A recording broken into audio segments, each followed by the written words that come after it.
लोकसभा चुनावों का सबसे भावुक लम्हा जब एक मां ने जनता से कहा कि मैं अपना बेटा आपको सौंपने जा रही हूं। मैं आपको अपना बेटा सौंप रही हूँ। जैसे आपने मुझे अपना माना, वैसे ही राहुल को अपना मान कर रखना है। राहुल आपको निराश नहीं करूँगा।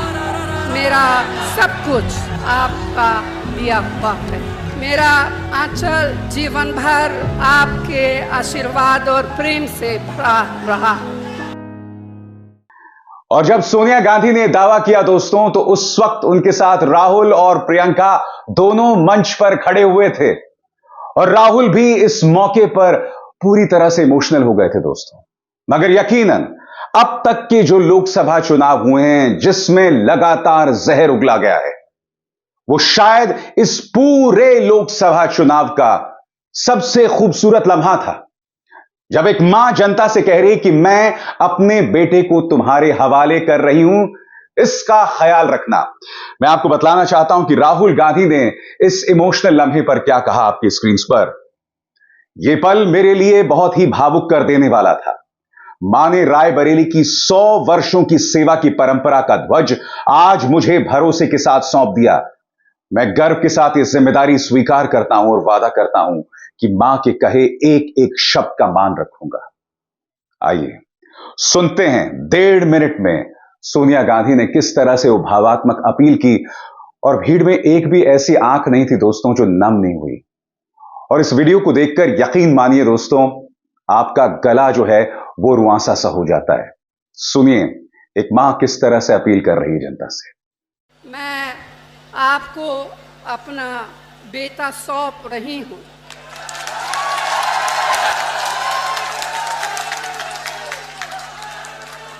जैसे आपने मुझे अपना माना, वैसे ही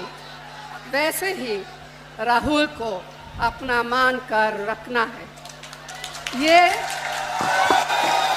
राहुल आपको निराश नहीं करेगा। 30 साल तक एक सांसद के रूप में आपने मुझे सेवा करने का अवसर दिया। ये मेरे जीवन की सबसे बड़ी पूंजी है। रायबरेली मेरा परिवार है, वैसे अमेठी भी मेरा घर है। पिछले 100 साल से हमारे परिवार की जड़ इस मिट्टी से जुड़ी हुई है। गंगा माँ की तरह पवित्र यह रिश्ता। मैंने राहुल और प्रियंका को वही शिक्षा दी जो इंदिरा जी ने और रायबरेली की जनता ने मुझे दी। सबका आदर करो, कमजोर की रक्षा करो, अन्याय के खिलाफ जनता के अधिकार के लिए जिससे भी लड़ना पड़े लड़ जाओ। डरना मत, क्योंकि संघर्ष की तुम्हारी जड़ें और परंपराएं बहुत मजबूत है। मगर एक तरफ जब एक मां ये अपील कर रही थी तो दोनों बच्चे उसके साथ खड़े हुए थे। एक ऐसी मां जिस पर अश्लील हमला करने की कोई कसर भारतीय जनता पार्टी ने नहीं छोड़ी है। याद कीजिए प्रधानमंत्री नरेंद्र मोदी ने आज तक सोनिया गांधी को किन किन शब्दों से नवाजा। जर्सी काऊ, कांग्रेस की विधवा, परेश रावल जो कि प्रधानमंत्री के खास हैं, उन्होंने सोनिया गांधी के बारे में बार बाला शब्द का इस्तेमाल किया। सोनिया गांधी ने कभी भी अपनी गरिमा नहीं खोई दोस्तों, मगर उन पर भाजपा लगातार हमला बोलती रही। मगर कल का जो आयोजन था रायबरेली का ना दोस्तों, वो बहुत ही ऐतिहासिक आयोजन था, क्योंकि मंच पर एक मां अपने बेटे के लिए अपील नहीं कर रही थी। मंच पर एक मां के साथ उसके दोनों बच्चे नहीं थे। वो मां जिसने अपने पति के टुकड़े समेटकर तिरंगे में लपेटकर उसका अंतिम संस्कार करवाया था, जिसके पति एक आतंकवादी हमले में शहीद हो गए थे। मगर मंच एक और कारण से ऐतिहासिक रहा। क्योंकि पहली बार एक अरसे के बाद मंच पर न सिर्फ सोनिया गांधी थी, राहुल, प्रियंका और साथ में समाजवादी पार्टी सुप्रीमो अखिलेश यादव भी थे। इस तस्वीर के भी राजनीतिक मायने हैं दोस्तों। जैसा मैं अक्सर कहता हूं, मैं नहीं जानता हूं कि रायबरेली और अमेठी में कांग्रेस को जीत हासिल होगी या नहीं, मगर यह तस्वीर लगातार प्रधानमंत्री नरेंद्र मोदी और अमित शाह की रातों की नींद को खराब कर रहा है। मैं आपको बता दूं, वहां पर जो नजारा दिखा ना, दोनों नेता आत्मविश्वास से लबरेज थे। राहुल गांधी ने कहा, मैं चाहूं तो प्रधानमंत्री से जो मर्जी बुलवा सकता हूं। सुनिए राहुल ने किस तरह से प्रधानमंत्री नरेंद्र मोदी को ताना दिया। जो भी मैं चाहता हूं मैं प्रधानमंत्री के मुंह से बुलवा सकता हूं। मैंने कहा, नरेंद्र मोदी जी, आप अदानी अंबानी का नाम कभी नहीं लेते हो। 2 दिन बाद नरेंद्र मोदी जी कहते हैं अदानी अंबानी।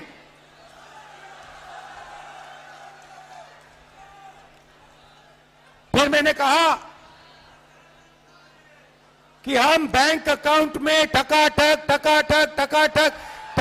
पैसा डालेंगे। नरेंद्र मोदी अपने भाषण में कहते हैं टकाटक। आप मुझे बताओ क्या बुलवाना है नरेंद्र मोदी से, मैं कल बुलवा देता हूं। 2 मिनट लगेंगे। और अगर कुछ नहीं बुलवाना है वो भी बता दो। अखिलेश ने भी सुर में सुर मिलाते हुए कहा कि भारतीय जनता पार्टी बुरी तरह से घबराई हुई है। प्रधानमंत्री का तो यह आलम है कि अब वो राहुल की नकल करने लगे हैं। सुनिए अखिलेश ने अपने अंदाज में किस तरह से करारा प्रहार किया प्रधानमंत्री नरेंद्र मोदी पर। ये बीजेपी के लोग बड़े घबराए हुए हैं और दिल्ली वालों ने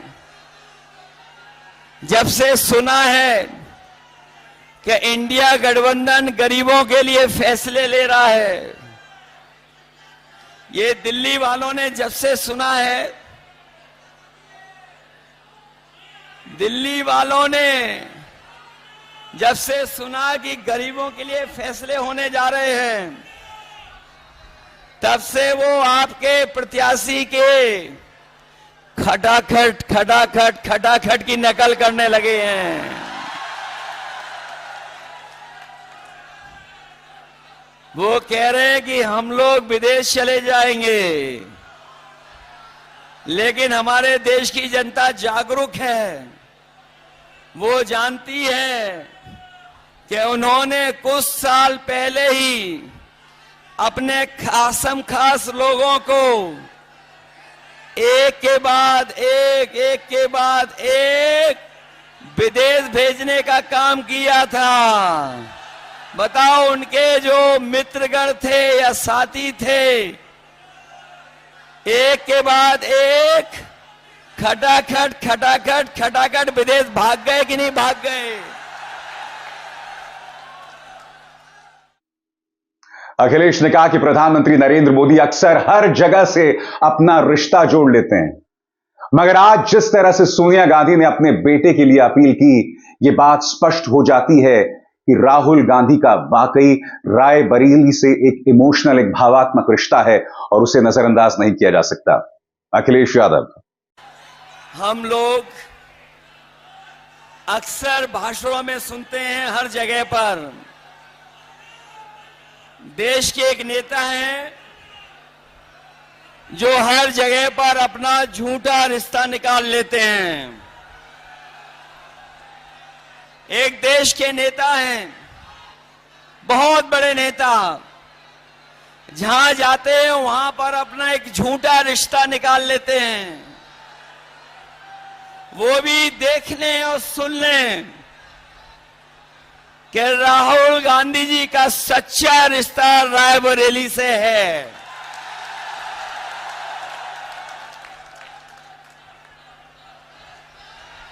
ये रायबरेली से सच्चा रिश्ता है। अगर रा से रायबरेली है तो रा से राहुल भी है। जो लोग गिनती नहीं समझ पाते हैं वो भी गिनती समझ लें। एक और एक 11 हो गया है और बीजेपी 9-2-11 हो गई है। बताओ बीजेपी 9-2-11 हो गई कि नहीं हो गई? जो लोग 4 चरणों का चुनाव देख चुके होंगे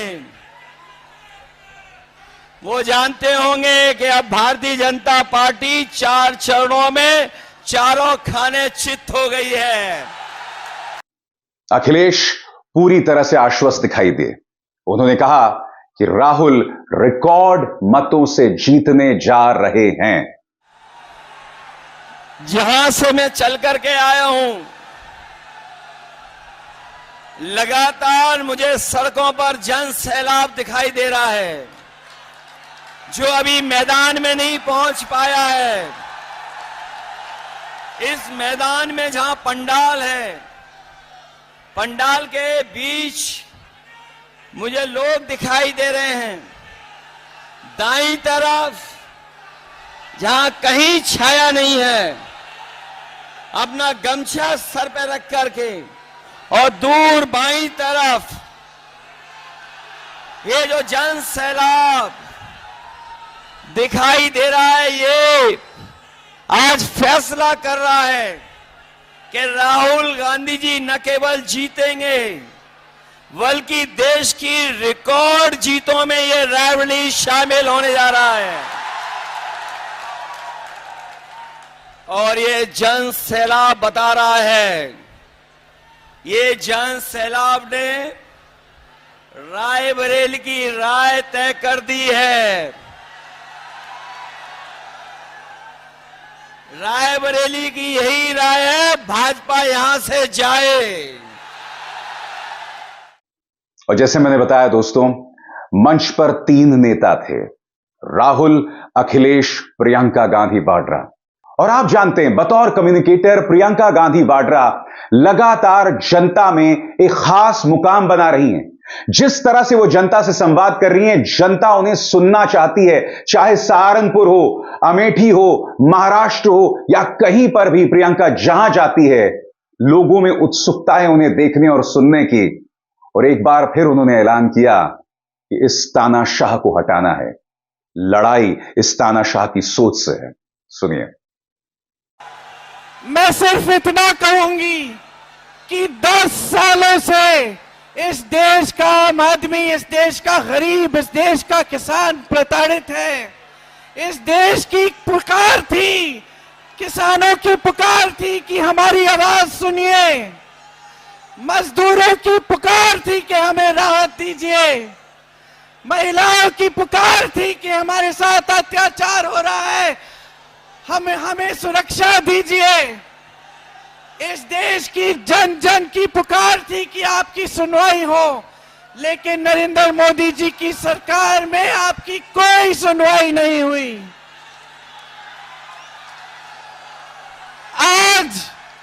आज इस देश में आंधी उठी है। इस देश की आवाज है, इस देश की पुकार है कि ये भाजपा की तानाशाही, भाजपा की जो सत्ता के लिए सब कुछ करने वाली सरकार को हटाया जाए और एक नई चेतना से एक नई राजनीति देश में स्थापित हो। इसका संदेश रायबरेली से पूरे देश में जाना चाहिए। रायबरेली की जागरूक जनता ने 100 साल पहले एक ऐतिहासिक आंदोलन शुरू किया। आप 100 सालों से सबसे जागरूक जनता है। यहां से देश को संदेश दीजिए कि आप एक नई तरह की स्वच्छ राजनीति चाहते हैं और मोदी जी की सरकार को उखाड़ कर फेंक दीजिए।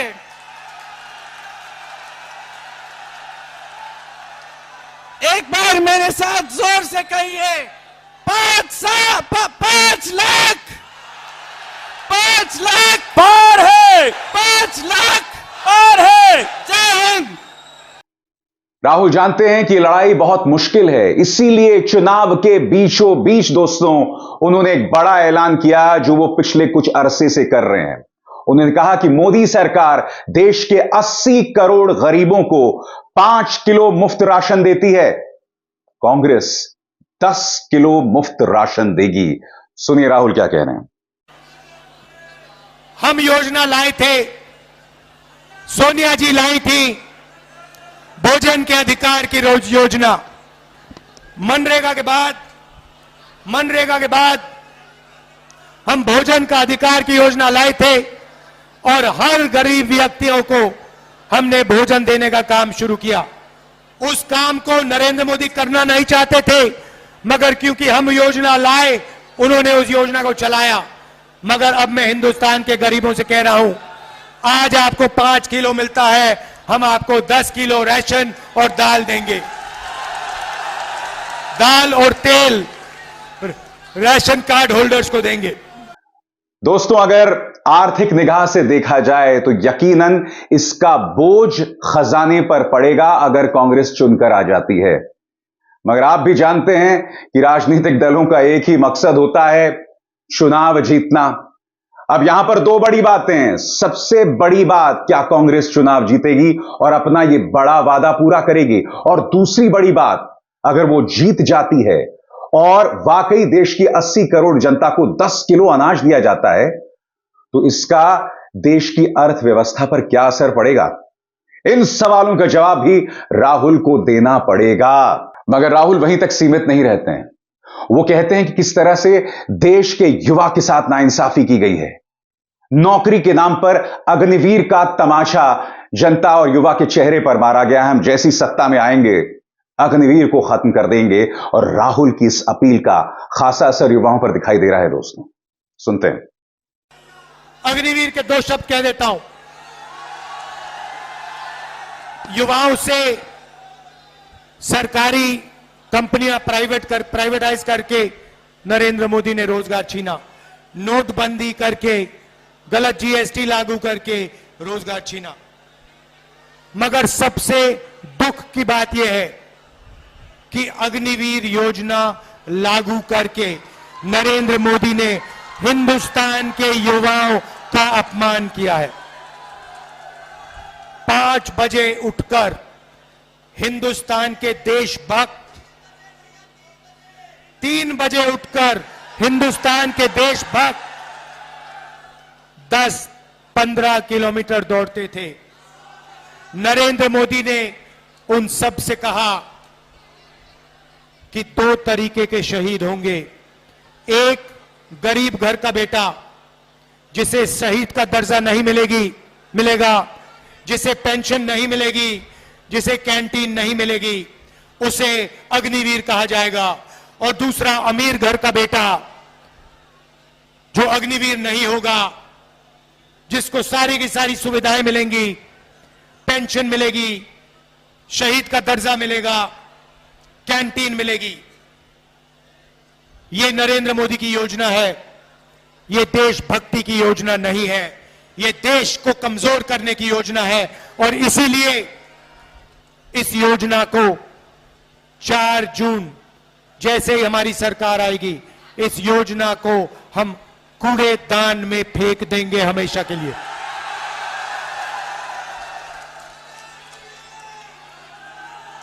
कूड़ेदान में अग्निवीर योजना को ढाक फेंक देंगे।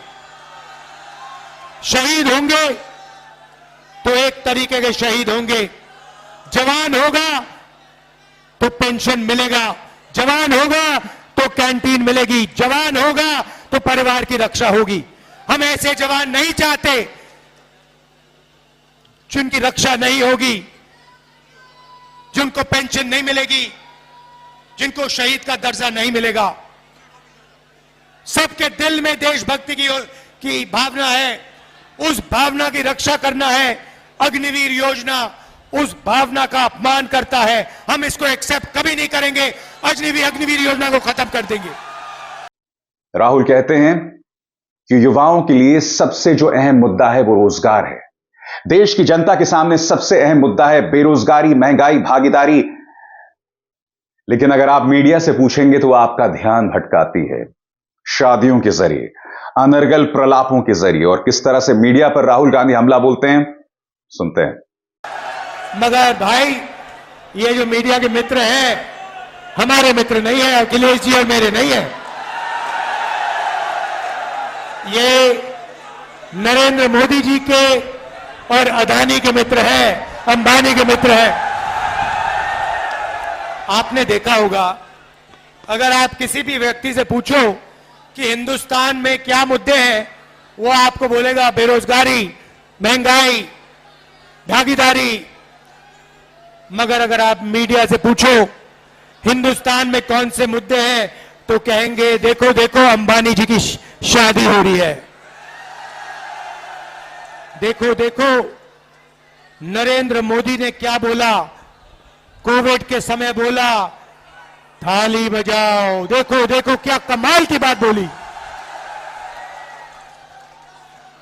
कोविड आता है, गंगा में लाशों के ढेर लग जाते हैं, प्रधानमंत्री कहते हैं भाई और बहनों मोबाइल फोन की लाइट जलाओ, थाली बजाओ, और मीडिया के मित्र कहते हैं वाह वाह वाह वाह वाह वाह वाह, क्या बात बोली प्रधानमंत्री ने,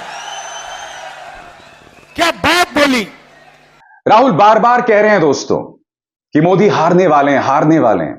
अब तो ये 4 जून को ही पता चलेगा कि राहुल जो ये दावा कर रहे हैं उसमें जमीनी हकीकत कितनी थी, या फिर राहुल गांधी मुंगेरी लाल के हसीन सपने देख रहे हैं। राहुल गांधी पूरे आत्मविश्वास के साथ कहते हैं कि नरेंद्र मोदी ने हार मान ली है, नरेंद्र मोदी का गुड बाय हो गया है। क्या यह संभव है? क्या राहुल गांधी के इस दावे पर विश्वास किया जा सकता है? आप क्या सोचते हैं? कमेंट सेक्शन में जरूर बताइएगा। मगर राहुल गांधी क्या कह रहे हैं, ये सुनते हैं। नरेंद्र मोदी हार एक्सेप्ट कर गए हैं।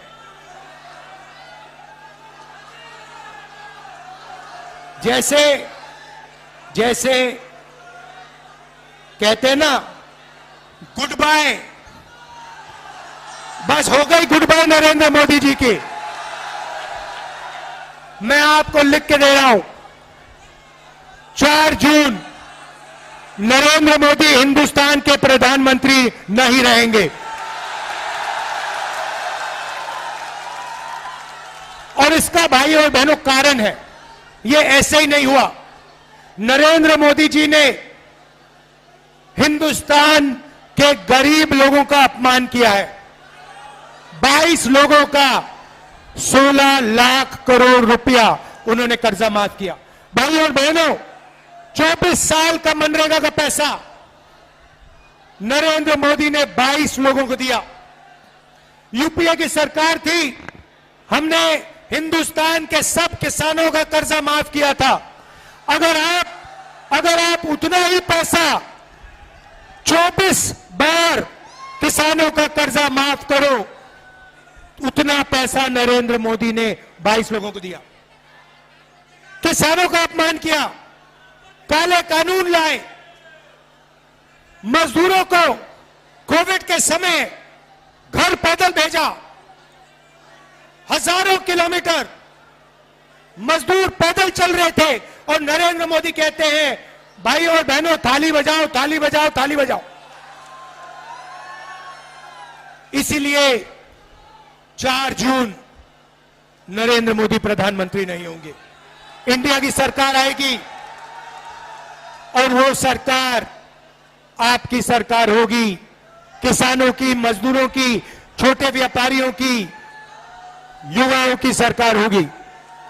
भाई और बहनों, युवा ने, और मैं भाई पूरे देश में मीटिंग कर रहा हूं, पूरे देश में युवा ने मन बना लिया है, नरेंद्र मोदी नहीं चाहिए, नहीं चाहिए, नहीं चाहिए।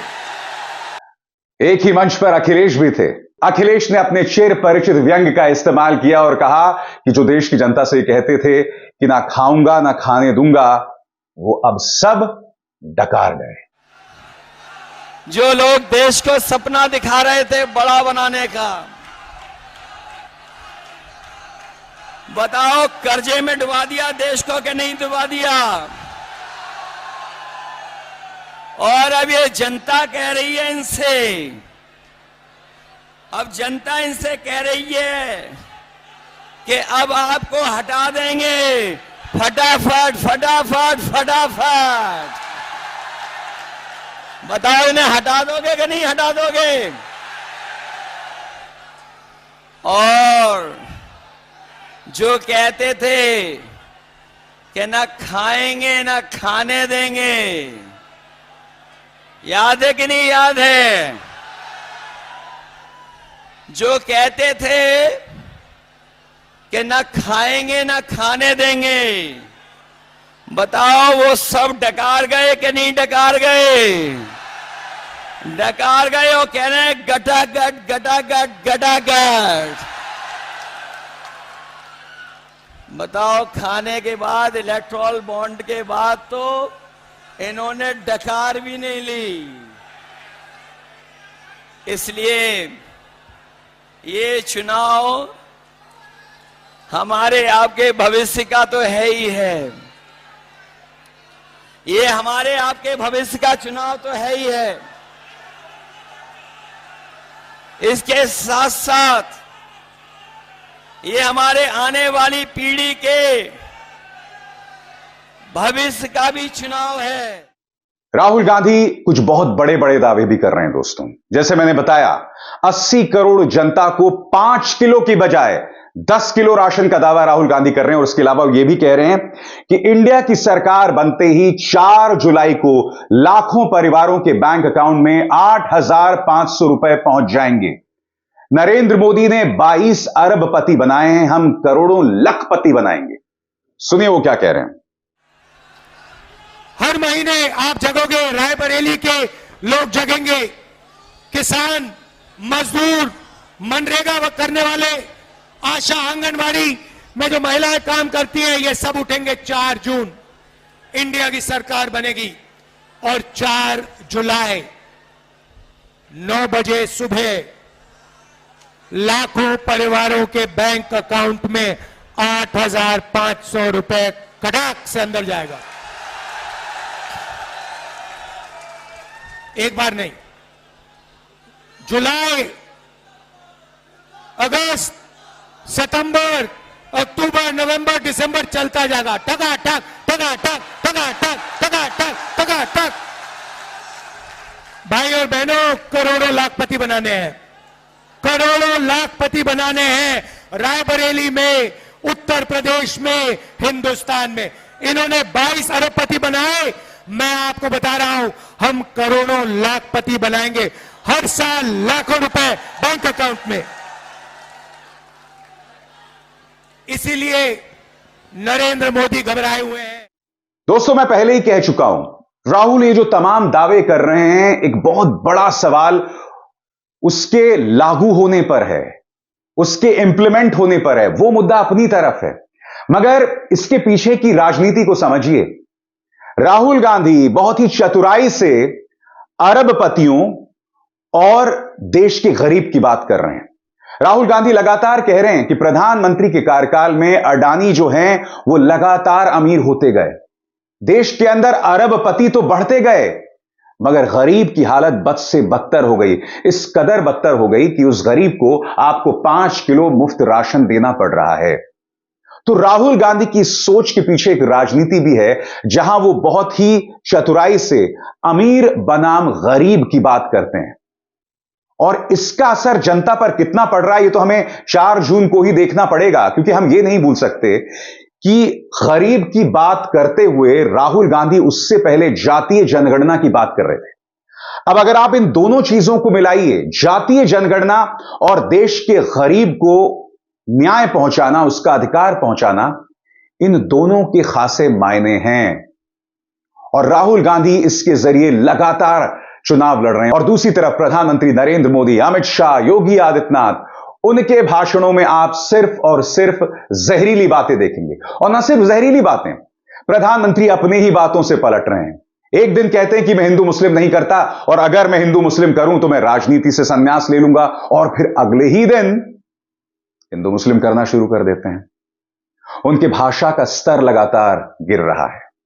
प्रधानमंत्री रोज इंटरव्यू दे रहे हैं। आज तक न्यूज चैनल को 3 दिन में 3 इंटरव्यूज दे चुके हैं, मगर राहुल गांधी जमीन पर लड़ाई कर रहे हैं।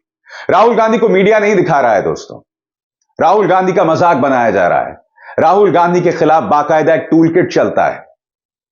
न्यूज चैनल्स पर आप सिर्फ एक व्यक्ति का चेहरा देखते हैं, वो है प्रधानमंत्री नरेंद्र मोदी। और इसलिए मैं बार बार कहता हूं कि अखिलेश, प्रियंका, राहुल की लड़ाई बहुत मुश्किल है। इस लड़ाई को वो जीत पाते हैं नहीं, वो एक अलग बात है, मगर मुकाबला दिलचस्प जरूर हो चला है। अभिसार शर्मा को दीजिए इजाजत। नमस्कार।